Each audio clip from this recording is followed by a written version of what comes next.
Welcome to The Explainer. Today, we're tackling a really fascinating historical puzzle.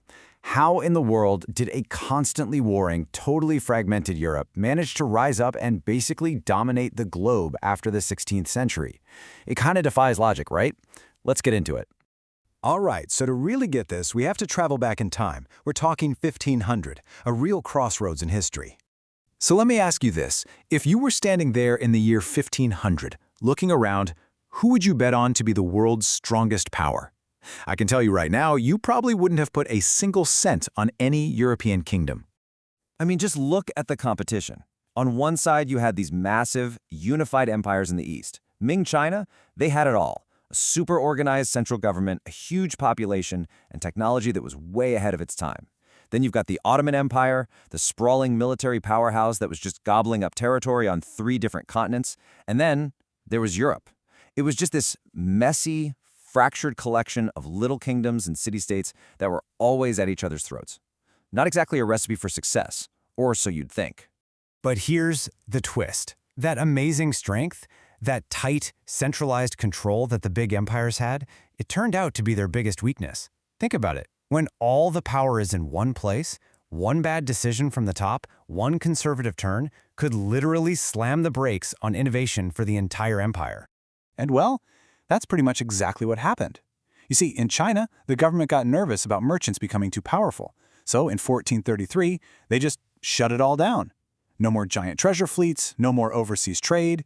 Meanwhile, the Ottoman Empire got really conservative. They actually banned the printing press, and they resisted adopting new military tech that was popping up.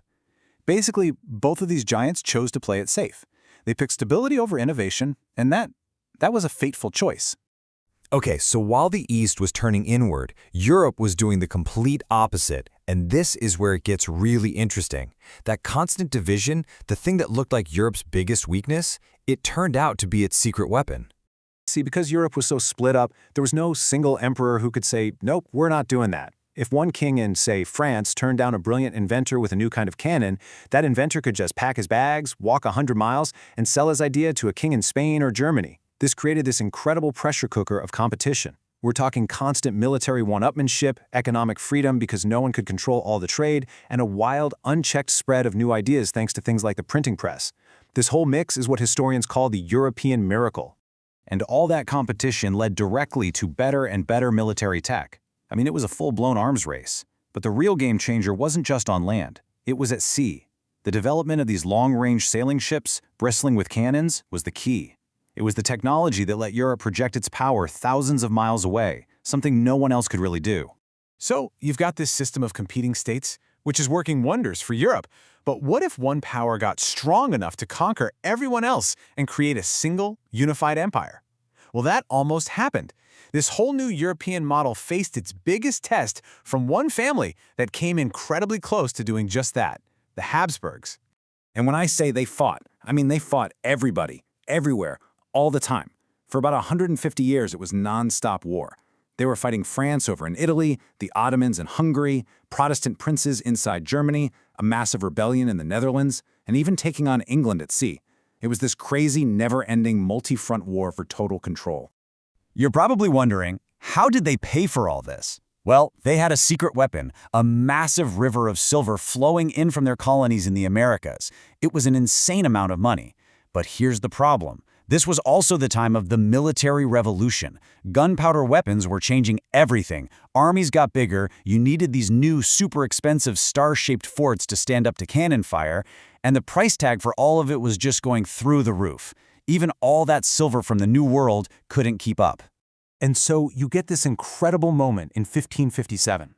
King Philip II of Spain, probably the richest and most powerful man on the planet, had to declare bankruptcy. Just stop and think about that. He had more gold and silver than anyone, but the cost of trying to dominate Europe was so huge, it literally broke the bank. And this whole saga brings us to a really important idea for understanding history and even today's world. It's called strategic overexpansion. It's basically when a country's military commitments and its ambitions get way too big for its economy to handle. The Habsburgs are the textbook example. They were fighting too many wars in too many places, and it just became unsustainable. So the obvious question is, why not just cut their losses? Like the war in the Netherlands was a total money pit, but they couldn't. They were caught in this classic trap, a kind of early domino theory. They were terrified that if they let one piece of the empire go, it would look weak, and then the whole thing would just start to unravel. So the Habsburgs fail. They don't unite Europe. And that failure ends up being one of the most important moments in modern history because it locks in a whole new way of doing things. After the unbelievably brutal 30 Years' War finally winds down, everyone gets together and signs the Peace of Westphalia. And you have to understand, this wasn't just another treaty to end another war. This was basically the birth certificate for the modern world as we know it. What it did was establish the idea of state sovereignty. Basically, it said Europe is not going to be one big empire ruled by one guy. It's going to be a collection of independent countries, and each country is in charge of its own affairs. The dream of a single unified empire was officially dead. And that system of competition that had made Europe so dynamic, it was now the official rulebook.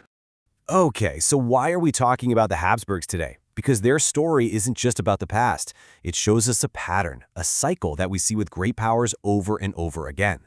The big takeaway here is that a country's real strength isn't just about how many soldiers or ships it has. It's about whether it can pay for them. It's about balancing your global ambitions with what your economy can actually support.